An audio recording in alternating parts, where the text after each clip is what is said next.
देव उत्थान एकादशी की ढेर सारी शुभकामनाएं सभी भाई बहनों को। 2025 में 1 नवंबर दिन शनिवार को देव उत्थान एकादशी है। इस एकादशी व्रत का तो धार्मिक महत्व बहुत ही अधिक है। इस एकादशी को शालिग्राम और तुलसी जी के विवाह का भी बहुत महत्व है। इस नाम से भी जाना जाता है इसको। यह कथा तुलसी के पौधे के जन्म और भगवान विष्णु के शालिग्राम स्वरूप से जुड़ी हुई है। कार्तिक माह के इस देवउठनी एकादशी के दिन शालिग्राम जी का शादी तुलसी जी के साथ किया जाता है। वृंदा और जालंधर की कथा, जो आगे जाकर दूसरे जन्म में तुलसी बनी। वृंदा बहुत ही सात्विक विचार की थी और विष्णु भगवान की परम भक्त थी। वृंदा के भक्ति से विष्णु भगवान प्रसन्न हो गए और होने के बाद उनको दर्शन दिए और कहे कि तुमको जो वर मांगना हो मुझसे तुम वर मांग लो।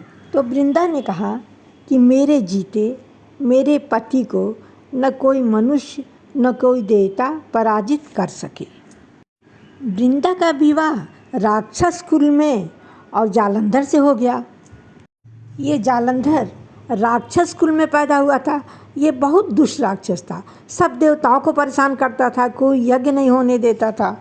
जालंधर के अत्याचार से सब देवता लोग तंग आ गए।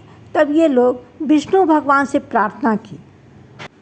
तो विष्णु भगवान बोले कि अरे वृंदा तो बहुत ही पतिव्रता और सती नारी है, जब तक इसका सतीत्व नष्ट नहीं होगा तब तक जालंधर को मारा नहीं जा सकता है।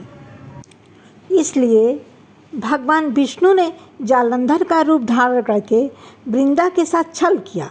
जब वृंदा को छल का पता चला तो वे विष्णु जी को पत्थर बनने का श्राप दे दी। इसी श्राप के कारण भगवान विष्णु शालिग्राम के नाम से पूजे जाते हैं। वृंदा स्वयं भस्म हो गई। उसी राख से तुलसी का पौधा निकला। भगवान विष्णु अपने छल का पछतावा करते हुए वृंदा को आशीर्वाद दिया कि अगले जन्म में वे तुलसी के रूप में मेरे साथ रहेंगी और तुलसी के दल के बिना उनकी कोई पूजा नहीं होगी, न कोई भोग लगेगा।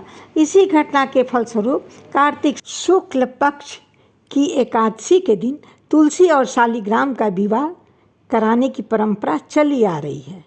तुलसी जी का विवाह शालिग्राम जी के साथ होता है, बहुत शुभ माना जाता है।